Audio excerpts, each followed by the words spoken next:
And just like that, I'm a Dwayne Johnson superfan again. Yes, I am in awe, seriously, of this man's talent and professionalism. Dwayne, I'm sorry I ever doubted you, but I have to tell you that your new movie Central Intelligence has a perception problem on two fronts. One is Warner Brothers' fault, and the second is society's fault. All right, so let's address the first perception problem, and that's that Warner Brothers, this is actually, I was surprised to see a co-production between two studios, Warner Brothers and Universal, but Warner Brothers is handling the press screenings. And for some reason, Warner Brothers, I guess, doesn't have a lot of faith in this, and they screened it for press on Wednesday night, which is never a good sign. Not only do critics see that this is not a good sign, but audiences also get very nervous when they're like, why haven't any Central Intelligence reviews popped up? Especially when the movie premiered a little over a week ago. And usually the first batch of reviews from the creme de la creme of the press, like Hollywood Reporter, Variety, The Wrap, etc., those would show up when the movie premieres. But they didn't. And so I think that when there are critics who are on the line, even I was like, oh, this must be a dog. And I've been talking about that with you over the past few days. And I even didn't go to the press screening because, I had a conflict and I was like, I'll just see it 24 hours later, whatever. It's not going to be a good movie because they waited so long to show it to the press. And I think that when you have any critic who's on the line, because, to be honest, this is a movie that's not really in the zone for some critics, right? Because it's such a strong mainstream comedy. They're going to be like, ooh, how should I rate this? And I think they're going to take their cues from when Warner Brothers decided to screen it for press, which is why you see such mixed reviews on Rotten Tomatoes. And also, to be honest, this is the same thing Warner Brothers did with Batman v Superman when they waited till the very last minute to screen for press. And even some press weren't invited to see Batman v Superman in advance. And that just really, perception matters. And that just, it taints the water. All right, so that's the first perception problem that Central Intelligence has. This movie should have been screened way earlier for critics because I think it's a fantastic movie. Now, the other perception problem is, who is this movie for? And I think that when you have a bad Rotten Tomatoes score, or in this case, just a weak Rotten Tomatoes score, only your diehard fans come out. And I like Kevin Hart and I like Dwayne Johnson, but I have to say that when I went to the public screening last night, the very first Thursday night showing, the audience at my theater at least was largely non-white, and I thought that was really unfortunate. Now, in the past, although I have to say, Finding Dory has come out at the same time as well, and Pixar is a very strong white people magnet. But in the past, to guard against this, Hollywood would have cast a non-white actor and a white actor so that they could, cast a wider net and get everybody, right? So, for instance, a good example of that is the movie Hitch, which had Will Smith and Kevin James.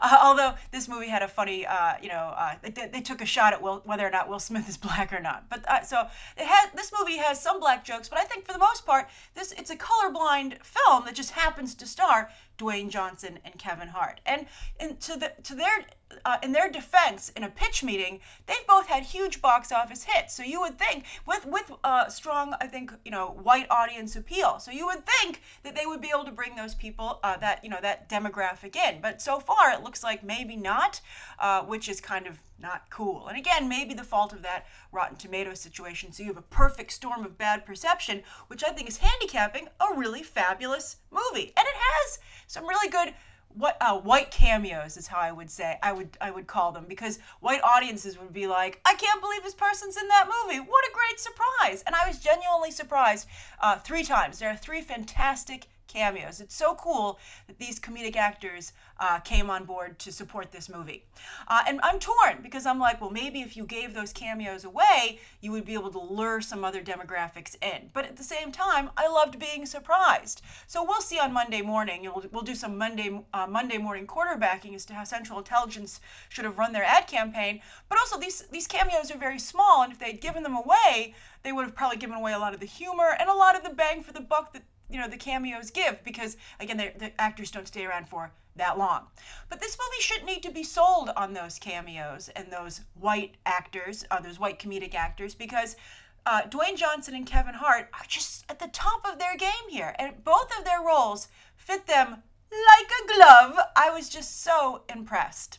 Now, I saw one critic, when I was reading the reviews when they first hit after that Wednesday night press screening, and one critic said, "Oh, it's a shame that Kevin Hart is stuck in the straight man role." Now, some of you I found in the past don't know that terminology. When you're talking about a comedic duo, there's a straight man and there's like the funny man, right? So the straight man is supposed to be someone who the funny guy reacts off of, and he doesn't get all the jokes. He has to largely be the one who's like the foil for the represents the audience, etc. So if you have to be, you have to usually one person gets to be funny, one person doesn't really. So someone said that Kevin Hart was stuck in the straight man role, but I don't agree with that at all. I thought that Kevin Hart was really funny, but the nice thing is that his role wasn't as outlandish as Dwayne Johnson's. So I appreciated seeing Kevin Hart dial it down a little bit, be the more normal guy, right? Usually he's the one who's in the funny man role.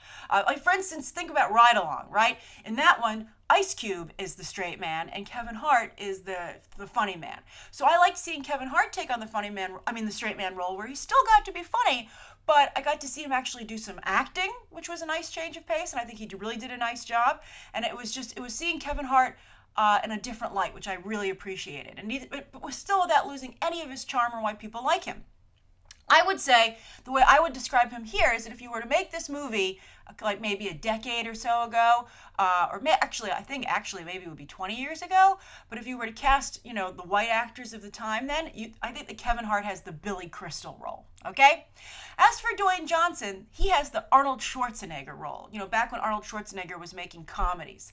And I would say, some comedies worked for Arnold Schwarzenegger, some didn't, some really worked though. But I would say that here Dwayne Johnson is as funny as Arnold Schwarzenegger was in True Lies. Like really, really good. And his commitment to his character was spectacular. Like really, I would say, there was a little bit of Bill Murray in there as well because he was that funny.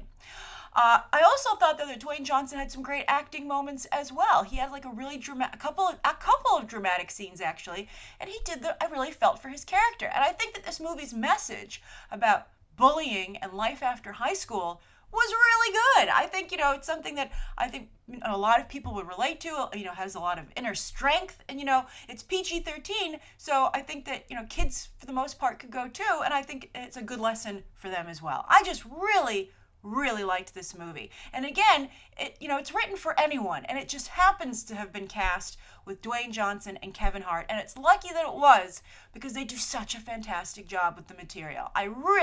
I can't recommend the movie highly enough. I think it's a refreshing break from all the summer blockbusters, and this is a really good comedy. A comedy that did really well recently was Daddy's Home, the Will Ferrell, Mark Wahlberg comedy. It came out for Christmas. They're going to make a sequel because it did so well, and it was okay, but this is a much funnier movie.